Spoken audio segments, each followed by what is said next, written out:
by cop, 275 of them are white, 136 are black, and 86 are Latino. So we're talking about a pretty small section of the black community. So where are these other black deaths occurring? They're occurring at the hands of other blacks.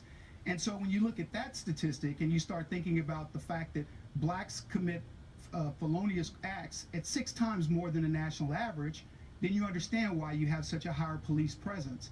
But they want to ignore these things because the narrative, unfortunately, of politicians is every time something like this occurs, we've got to get black people frothing at the mouth. And this is strictly, it truly is a political discussion. Let me see if I understand this. Frankly, Kevin, what you're saying is that something that we already know, and that is that blacks are being murdered by blacks primarily, almost 80%, something like that, correct? Let's just talk about black on black crime. Black on black crime is well into the 90s. Now, the argument by blacks... Okay, good. Hold on. And what you're saying also is that the vast majority of people who are killed by cops are white. But there are more whites in the country than blacks. So does that not make sense?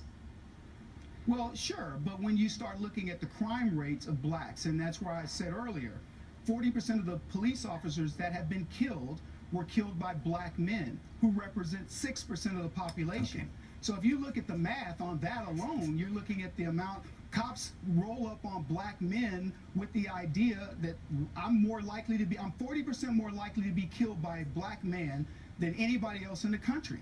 That stat in and of itself is shocking. 6% of the police officers that have been killed were killed by black men. So if you're having an honest discussion, look, there are bad cops, there are bad doctors or whatever, but yeah, 40%, I'm sorry.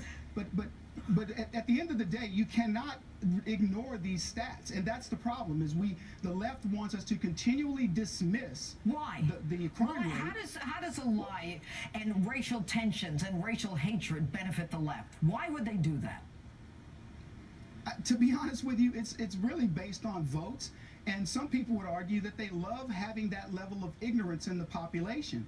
I mean, I get asked this question all the time, you know, Kevin, how do we change it? The first thing out of people's mouths is education. Well, I call the schools and all the systems that have been set up to so-called educate people, these are manufacturing plants of ignorance. And to have this discussion in a meaningful context with Black Lives Matter and to dispel these narratives that cops are out hunting blacks. If you look at the situations that have happened, Judge, in the last whatever bit of time, it isn't cops that just willy-nilly showed up at these events. Somebody called them to go investigate something. That's how they got there. Then well, you know what, but Kevin, it's not only that. What people don't understand is that cops are trained a certain way, and you have to, when they tell you to do something, you do it.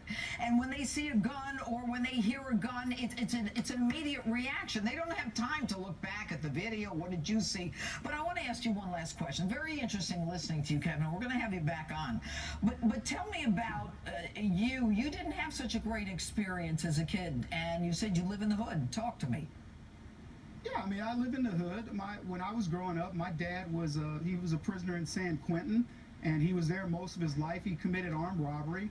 My mother died when I was a kid. I mean, black folks talk to me and they think I'm some silver spoon kid, and they're like, you know, Kevin, you're talking down to black people in this. I'm not saying black people we certainly aren't any worse than anybody else in the country, but we've been put into situations that have created an ecosystem where we cannot survive with doing some unfortunate things.